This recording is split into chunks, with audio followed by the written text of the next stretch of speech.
Sirens is a new show on Netflix, but I wouldn't say it's more of a show, it's more of a limited series. And yeah, they're starting to put these out, and honestly, I'm kind of liking them.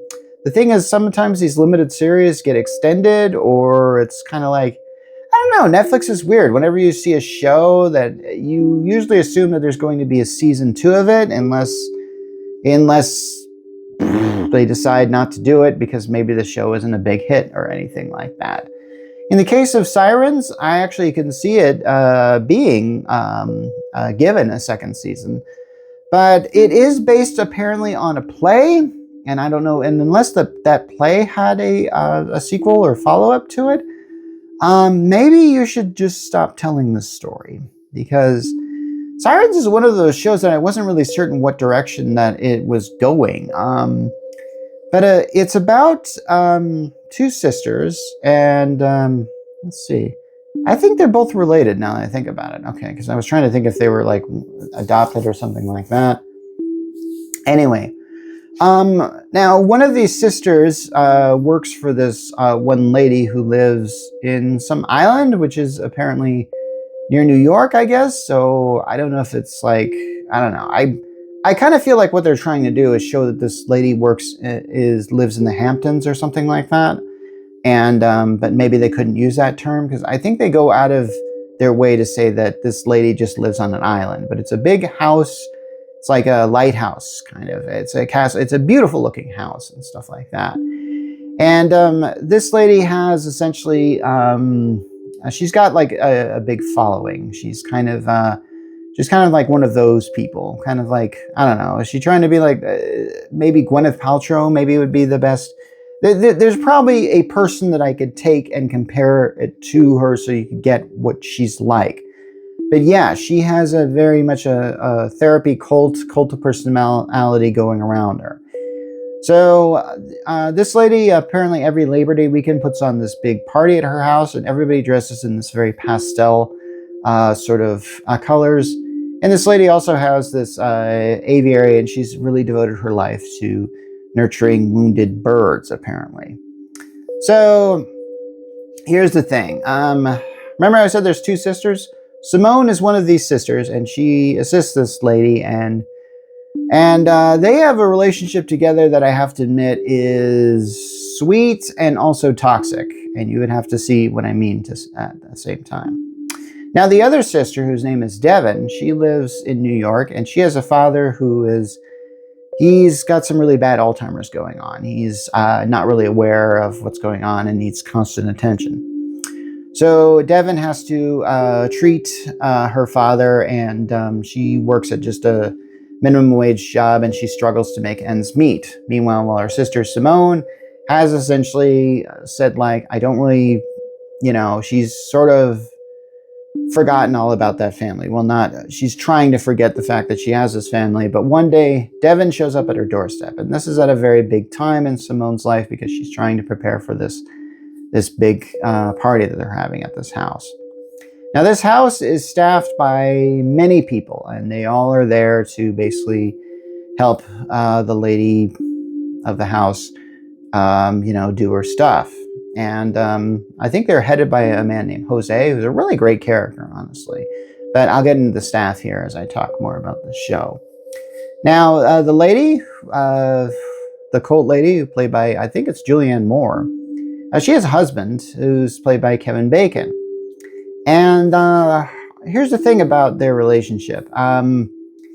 Basically, he once had a wife, and that wife died, and then Julianne Moore's character came in, and they've kind of had this thing. Now, this is one of those stories in which it's probably another Eat the Rich story, and because, have you noticed like the way rich people are depicted in television and movies now?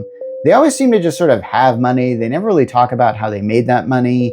And maybe it's because we don't really want to know how they made the money. And I get it. I actually think that there's some bit of that thing there.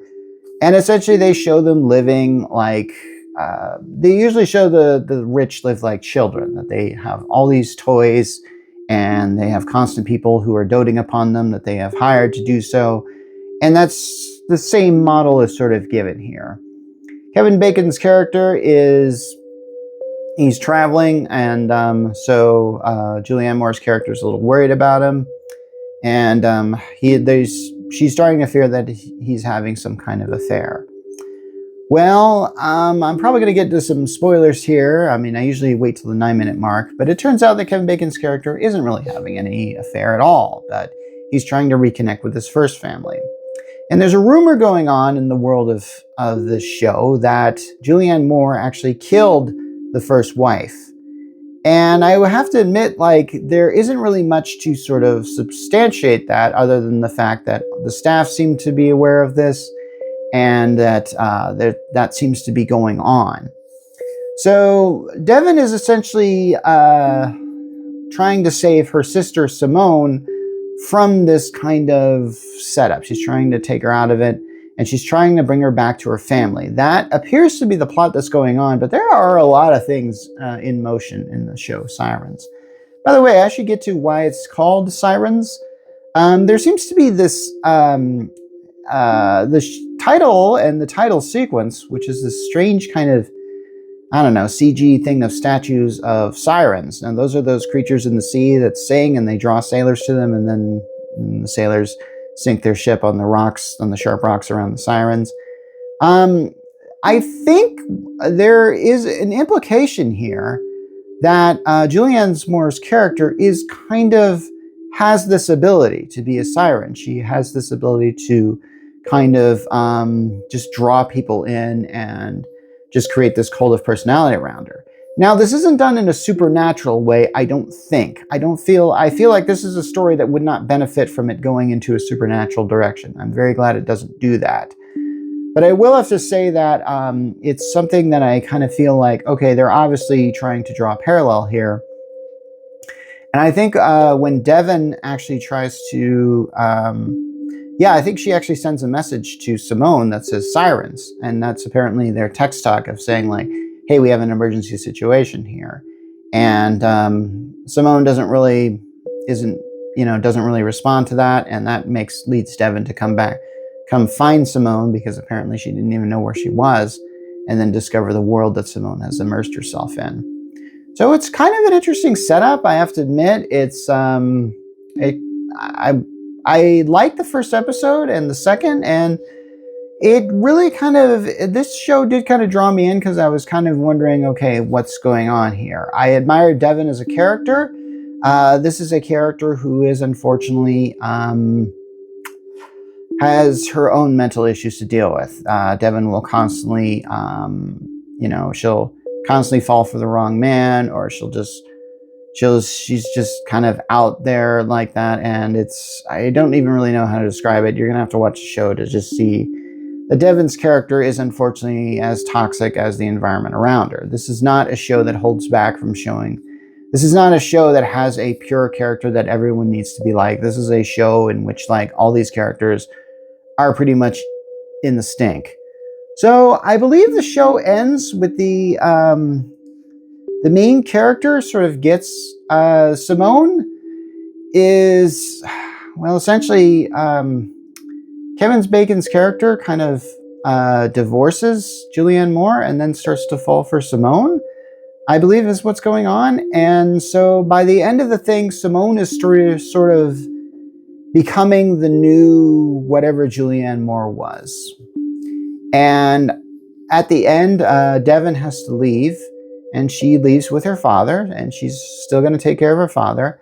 And I like the fact that Devon is actually proud of the fact that she has had some crap dealt with her, but she has sort of owned it. She's realizing, like, hey, I'm going to take care of my father now, even if I have to do it alone. And she meets Julianne Moore at the end on the ferry out, and Julianne Moore is just sort of cut off. And they start to realize that they have a lot in common. And at the end, you're not really certain what's going to happen to Simone. Is Simone going to just absolutely accept this kind of life and just be this kind of character now? What is going to happen? And I actually kind of think, like, okay, you've obviously set up that you could put a sequel here. Maybe you shouldn't. Maybe you should just kind of let this story go. I feel like I don't really want a sequel to this. So please don't make it, Netflix. If you're listening to me, just don't do that.